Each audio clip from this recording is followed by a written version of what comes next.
Today, we are going to talk about how to handle midlife's highs and lows without losing the plot. Now, I say without losing the plot because let's be honest, it's very easy during midlife to absolutely lose the plot. And I seem to do it a lot. In fact, I'm really honest with you now, full disclosure, lost it a bit today, had a bit of a crap day to start off with, but I'm back.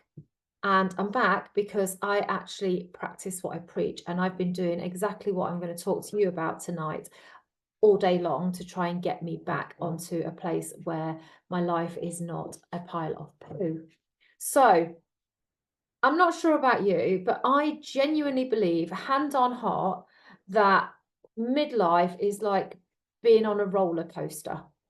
And it's like being on a roller coaster blindfolded. You have no idea what is coming around the next corner, whether or not we're going to be going down a dip, whether we're going to go to the top and it's going to be slow and nice, whether we're going to have a nice steady bit, or whether it's going to be round, loop the loop and everything else. That to me is midlife. And some days I just feel like screaming, get me off. I just can't cope with it. And what I'm going to teach you today is how to handle that entire roller coaster kind of experience that we have. So, in midlife, we feel like we have a lot of stuff going on. There's a lot of shifts. So we have to deal with our younger generation, so our kids. We have to deal with our partners, we have to deal with our parents, we have to deal with ourselves, we have to deal with this wonderful thing called menopause, which happens at the same time. And do you know what? I just feel like sometimes we don't know whether we're coming or going. And sometimes our emotions just get the better of us. Now, again, just being honest here, I feel like in midlife, we don't just have our own emotions to deal with. We seem to become the dumping ground, the sounding ground, the everything ground for everyone else's emotions. So if you've got younger kids, you have to still deal with them. If you've got older kids, all of a sudden their emotions are totally different, but they still come to mum. They still want to download. I mean, think about all those. I was thinking today about all those poor mums whose kids have got their A-level results today. And I just thought, oh my goodness, if they got the exam results that they wanted, and they now know what they're going to do with those results, maybe they're going to go off to university, then you're really, really happy. And then the next minute, you're really, really sad because you know that they're going to leave home and you're going to lose your identity a little bit. And then you're not going to know what you do. And then on the other hand, if they failed, if they didn't get the results that they wanted today, you're dealing with their emotions. You're trying to calm them down. You're trying to give them some kind of hope that there is something in the future. And I feel like that is how we in midlife are treated. It's like, it's not just our emotions. I think if it was just our emotions, that's bad enough. But we're holding on to everyone else and we're having to deal with that. So today I want to introduce you to something called emotional resilience. And emotional resilience is basically the ability to adapt to stressful situations and crises. It's not a cure-all for a shit situation, so please don't think it is. But what it does is it actually makes managing your emotions effective, and it just helps you to maintain a sense of like normality and a sense of well-being. It doesn't mean that you're going to avoid stress. It doesn't mean that you're going to avoid difficult situations altogether. It's rather about learning to face them head on, to be able to deal with the ups, the downs, the roly-polies and everything else, and actually learn from them, grow stronger, and be able to do them again, and this time without as much pressure. Yeah, Anna, so did I. I really needed it when I was going through my crisis. So what we do know about emotional resilience is that individuals that possess it, they tend to have better mental health. They don't tend to suffer from anxiety and depression. And they have stronger relationships with people because they can deal with other people's ups and downs and roller coasters. They seem to have a greater overall sense of satisfaction in their life, and they're able to maintain a positive outlook, which is essential. They're able to regulate their emotions and effectively problem solve in the face of challenges. So how many times, like I don't know how many times I sat there when I was having my crisis and problem solving just went out the window. It was just a skill I no longer possessed. I had no idea. So now I can do it. It might still take me a while when I'm having a down day, but I can do it. So I basically think that emotional resilience is absolutely vital for us women in midlife. And I think if we can develop emotional resilience, then we can approach the rough patches a little bit like a challenge to overcome instead of a reason to just crumble and cry and whatever. So like I said, does it mean that everything gets magically resolved straight away? No, it doesn't. I'm really sorry. I wish I could give you a magic wand. I wish I could just like wave it all away and yeah, you will all sorted. I can't do that. But it does give you the strength to endure, and it gives you the wisdom to actually ride out the storm rather than just going and finding a hole and hiding in it. Because what emotional resilience does is it also gives you the belief that you're going to emerge stronger on the other side. And that's an amazing belief, because I know that for me, when I was at my lowest, I really struggled to find any positivity. I really struggled to think that anything was ever going to get better. I felt like I was trudging through mud and that I was just going to be like this for the rest of my days. So I think developing emotional resilience really helped me to see and to believe, hand on heart, that there was a light at the end of the tunnel, is the best way I can put it. So for us midlife women with a million balls in the air, emotional resilience isn't just a suggestion, it is an essential tool for navigating through this juggling act. And trust me, it might take a bit more than a few deep breaths and some self-compassion, but we will get there. And I am going to give you some practical hints and some practical tips, like I always do, that are going to help you get through it. So I'm going to start right at the very beginning, okay? And the number one thing that you need to have to be able to develop emotional resilience, because emotional resilience is, it's like a muscle. It's something you're going to have to develop. You're going to have to work out and you're going to have to find out how to do it. But you won't develop it if you do not have self-awareness. Now, anyone that has been in any of the conversations or anything to do with me will know that I literally bang on all the time about journaling. And the reason I bang on about journaling is because it allows you to be very self-aware. It allows you to see what is really going on, because there is no point in you developing emotional resilience if you do not understand your emotions in the first place. So it's really easy to say, I feel happy, I feel sad, I feel overwhelmed, I feel tired. What does it mean? Why are you happy? Why are you sad? What do you mean by overwhelmed? I mean, overwhelmed is a word that it kind of describes a whole load of things, doesn't it? What is overwhelmed? Are you too busy? Are you not busy enough? Are you feeling like pressurized? Are you feeling alone? Are you feeling like there's too many people? There's so many things that go under that. So being self-aware and understanding your emotions is absolutely essential here. And so journaling, and journaling every day, just, you know, people always say to me, can you give me some journaling prompts? Can you do this? You can have as many prompts as you like. At the end of the day, just write what's in your head. Just say, today I feel like, today this happened, today this was what was going on, today I'm having this problem, whatever it is. Ask yourself the question, how do I feel today? How do I feel today? You know, what's going on today? I mean, I always do that. I always literally just say what's going on in my life today, and I write it all down. I write down what I'm going to do. I write down how I'm feeling about it. I write down what's going on in my head, because trust me, at 6 o'clock in the morning, my head seems to just go on into overdrive. It thinks of all these things. And then when I've done all of that, I always finish my day by saying, today is going to be a good day. Because today is always going to be a good day, because I will find something good in that day. So self-awareness, okay? I want you to start understanding these emotions. You don't necessarily need to understand where they're coming from. Doing that is an even better step, but I do want you to understand them, okay?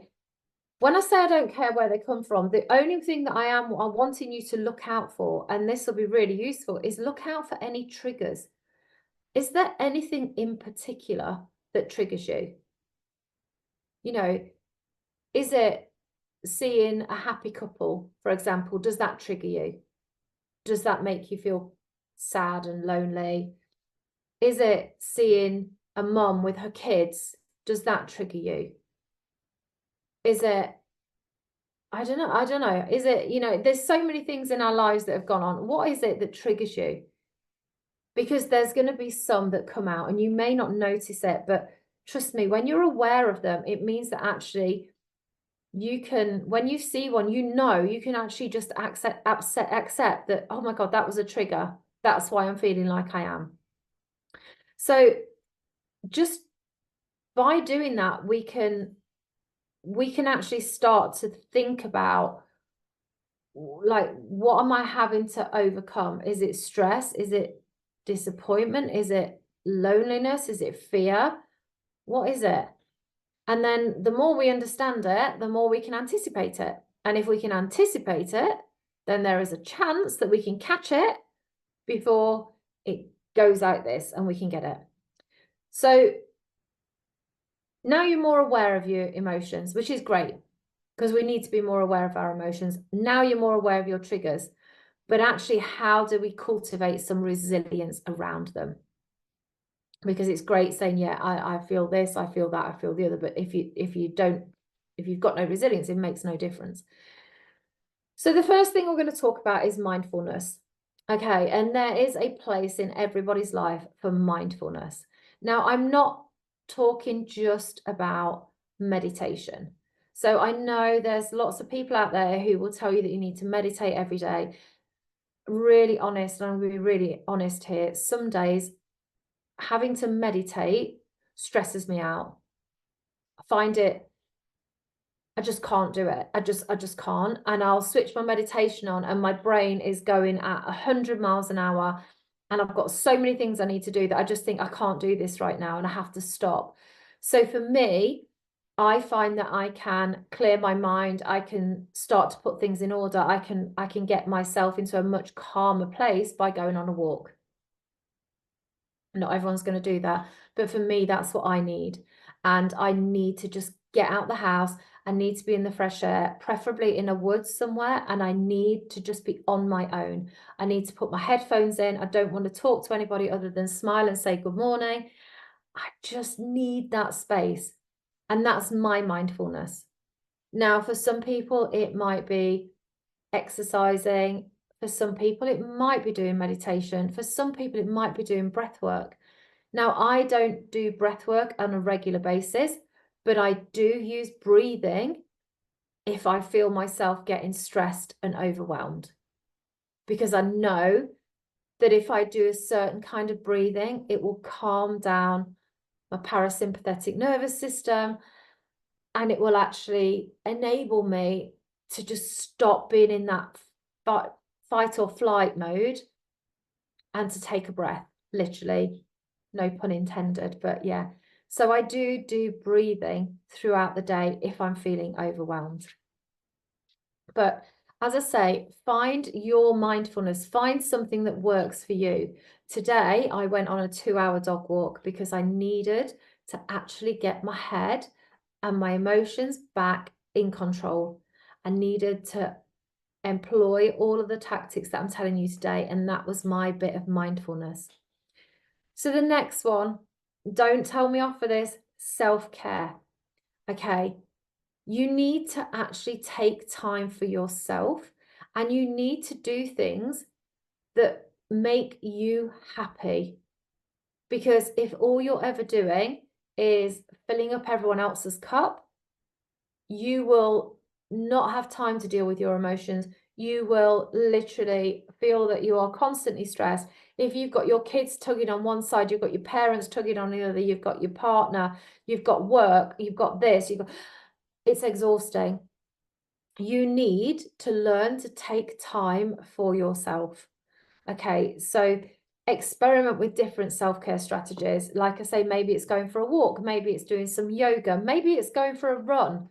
You know, one of my colleagues, she goes for a run when she's feeling stressed, and that's the thing that actually helps to like give her time, gets away from everything, helps her de-stress. So when I talk about self-care, I really, and I guess that's what I'm just going to say to you, it's something that enables you to calm yourself down, to feel better. It doesn't matter what it is. Maybe it is a bubble bath. I don't know. Maybe it's, you know, maybe it's drinking a glass of wine. Let's hope that that's not the way that we only get self-care. But, you know, prioritize yourself, prioritize your sleep. You know, I have ladies that come to me that sleep for 4 to 5 hours a night. I have no idea how you do that. Like I sleep for 8 hours. I need 8 hours sleep. Imagine how bad my bags would be if I only had like 4 hours sleep. Oh my goodness. But, you know, think about what you're eating during the day. All of these things, they're all self-care. They're the things that, not the instant gratification, because when I say something that makes you happy, if you've got an ADHD brain and things like that, you'll go for instant gratification. It's not that. I need you to go for the things that over a period of time will make you feel better. So start simply with this one, and then just, you know, kind of like build it up, do the nice things, get you to do it. And now we're going to get onto the nitty gritty. So this is the one that really is going to help you. So yes, you need to know about mindfulness. Yes, you need to know about self-care. You need to do all those things. But this is going to be the one that changes it. Okay, and this is about reframing those negative thoughts that come up. Because when we experience an emotion, what we're actually experiencing are thoughts and feelings. Okay, so you start to think something, you then feel something, and that can then create an action, which then creates a result. So I've talked about this many a time. We have something called a belief cycle.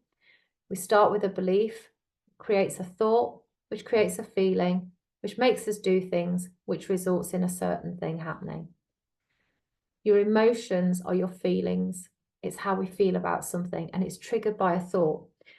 So like I said today, if your kids have got their A-level results and you're really, really happy for them, and then all of a sudden you think they're going to leave home, they're going to go to university, and you get really tearful and you get really sad and you can't get yourself out of there, it's because of that thought. So what we need to do is we need to learn how to reframe those thoughts. Now, the first thing you need to do, I'm going to go right the way back to the beginning, is you need to be aware of them. So you need to actually start listening to what you're thinking. And I know that sounds strange, but often you will hear what you're thinking. You will hear those thoughts. Okay.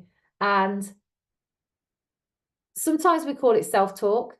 Sometimes they're just thoughts that are going on in our head, but I need you to think about it. Oh gosh, how do I say it? Think about your thoughts. That sounds strange, doesn't it? I need you to hear them, and I need you to listen to them, and then I need you to stop them, and I need you to ask yourself, is that thought useful?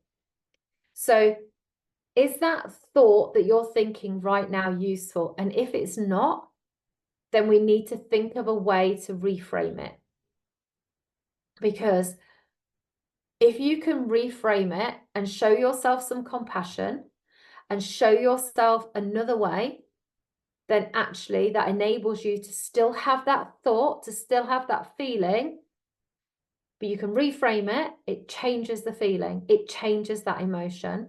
And that means that you will be able to get through that emotion next time it comes up. I don't know if I'm explaining this very well. So for example, you've just had an argument with your son.